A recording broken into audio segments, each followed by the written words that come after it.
السلام عليكم ورحمة الله وبركاته، حبايب قلبي، ازيكم عاملين ايه؟ يا رب تكونوا بخير جميعا. ايه رأيكم في طبق المكرونة الجميل دوت؟ سيبكم من بقية الأكل اللي جنبه، خليكم مركزين بس في طبق المكرونة دوت. ازاي هنعمله مع بعض؟ طبق مكرونة يتاكل لوحده، مش محتاج أي حاجة جنبه خالص.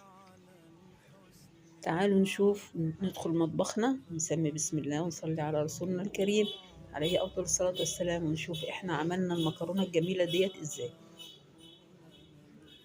لما تحبي تاكلي طبق مكرونه لوحده كده اعملي الطريقه ديت، مش هتحتاجي حاجه جنبه خالص، سواء في غدا سواء في عشاء بقى اللي تحبيه. انا معايا حته زبده حطيت عليها حبه زيت، طبعا مفيش مكرونه من غير زيت، لزوم الفلفله يعني. قطعت لها بصله وسط مكعبات وحطيتها على الزبده والزيت. انا مش هحمرها، انا هخليها بنفس لونها زي ما هي، بس لازم تطلع ريحتها كويس جدا جدا جدا، وايدي فيها على طول عشان لا تحمر من جنب ولا تتحمش من جنب تاني. احنا هنحط لها بصل بس؟ لا طبعا، ما فيش مكرونه من غير توم برضو. هنحط لها كمان معلقه توم واحده كبيره. مجرد ما البصله بس تطلع ريحتها كده وهي بيضه زي ما هي يعني، لا ولا اصفرت ولا اي حاجه، انزل بالثوم على طول. بصوا اهو لونها ما اتغيرش، اهو معلقة توم كبيرة كده برميها على البصل، وببتدي احمر الاتنين مع بعض. بمجرد ما هتطلع ريحة التوم مع البصل تبقى ريحة جميلة جدا، التوم مع البصل ريحتهم بتبقى حلوة قوي قوي قوي. اهو ونفس اللون اهو، مفيش حاجة لا اتحمرت ولا اتلسعت مني ولا اي حاجة خالص، لسه هما الاتنين داخلين يا دوب على لون صفار خفيف عشان ما يتغيرش طعم المكرونة. معايا بقى انا مقطعه لهم ايه، مقطعه لهم قرن فلفل اصفر واحمر، يعني ربع واحد مشطشط خفيف كده، وواحد صغنون اخضر. بس انا مش عايزه كميه فلفل كبيره، لا حاجات صغنونه خالص للريحه بس مش اكتر من كده. طبعا الريحه دلوقتي مش قادره اوصف لكم الريحه، التلاتة مع بعض دول بيعملوا ريحه فظيعه. طبعا انا هدبل بس الفلفل خفيف جدا جدا، مش هحمره ولا اي حاجة ولا هيتغير لون التحميرة ولا اي حاجة خالص.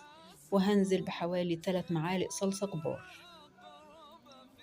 اي صلصة بقى، سواء انت بتحبي المعلبة بتحطي منها، سواء انت عاملة صلصة في البيت خدي منها، وطبعا دي بتبقى افضل كتير. اهي انا عاملة ديت في البيت والله بلونها الجميل دوت، بقصرها على قد ما اقدر على نار هادية.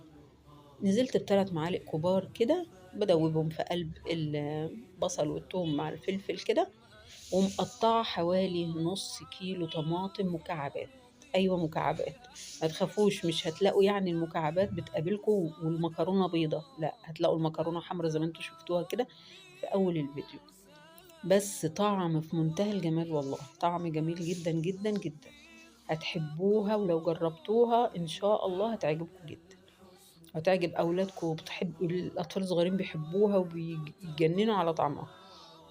بس اهم حاجة انك ايدك فيها باستمرار تقلب، وفي نفس الوقت اول ما تبتدي تغلي وهتدخل في التقصير شوية بتبتدي تقصر واحدة واحدة، هدي عليها النار شمعة خالص وسيبيها بقى مع روحها كده وقلبي. بصوا هي بتعمل ازاي اهي، تحس ان ما عادش فيه قطع مكعبات خالص.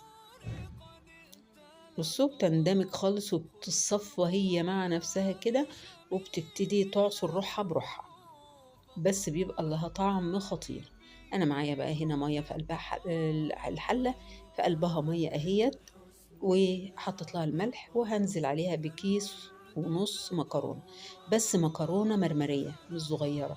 هقول لكم ليه مكرونه مرمريه، هي ممكن بالمقصوصه برضو، بس المرمريه بتشرب جامد الصلصه. لما تحبي تعملي صلصه تشربها المكرونه جامد، اعملي الصغنونه ديت، بتشربها بطريقة فظيعة وبتبقى كلها حمرا ولونها جميل جدا، مش زي ما بتبقى المكرونة مثلا قلم أو أسباجيتي أو الكلام ده كله. لا انتوا هتشوفوها في الآخر هي قد إيه شاربة اللون بتاع الصلصة ديت. طبعا الريحة دلوقتي أنا اللي واقفة قدامها وشماها، ريحة تجنن بصراحة، ريحة جميلة جدا جدا جدا. ريحة الفلفل مع البصل والثوم كده والطماطم المقطعة ومعجون الطماطم، كله مع بعضه جميل جدا. هنزل بقى عليهم بإيه بقى؟ معلقة ملح كبيرة، معلقة سكر كبيرة، وفلفل أسمر، وبحط حبة شطة لزوم الشطشطة. إنما لو في أطفال بلاش الشطة دي خالص. وبحط لها سنة كزبرة، والله المكرونة بالكزبرة بتبقى جميلة جدا. جربوا، الحياة تجارب. بس حاجة خفيفة للريحة، مش أملى معلقة كبيرة وأحط كزبرة، لأ، حاجة على سن المعلقة كده كزبرة، بتبقى جميلة جدا جدا جدا.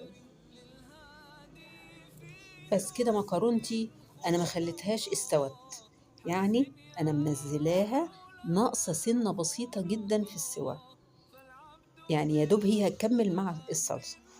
صفيتها عادي جدا، ولا فتحت لها ميه ولا اي حاجه خالص، هي هتفلفل مع روحها دلوقتي فوق قلب الصلصه، ولا هتعجن ولا اي حاجه خالص، ولا حطيت لها زيت ولا اي حاجه خالص.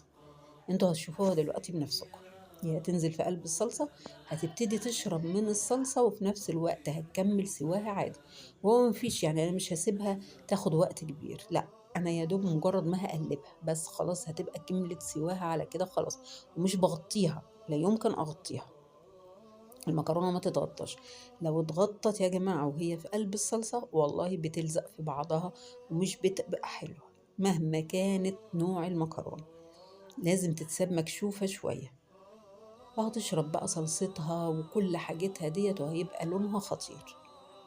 بشكركم جميعا على كل تعليقاتكم الجميلة. برحب بالمشتركين الجدد كلهم، واللي كانوا معايا من الأول بقول لكم أهلا بيكم، نورتوا قناة المسك، كترتوني وفرحتوني والله. وإيه رأيكم بقى في المكرونة؟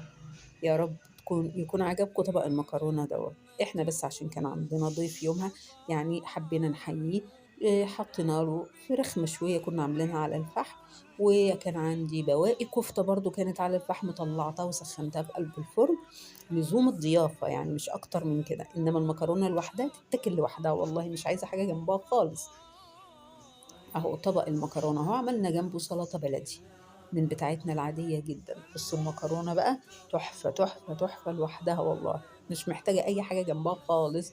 بس هو عشان كان عندنا ضيف. وأدي 4 صوابع كفتة اللي قلت لكم عليهم، وأدي السلطة البلدي بتاعتي. يا رب يكون عجبكم الفيديو. أشوفكم على فيديو آخر إن شاء الله، مع ألف سلامة.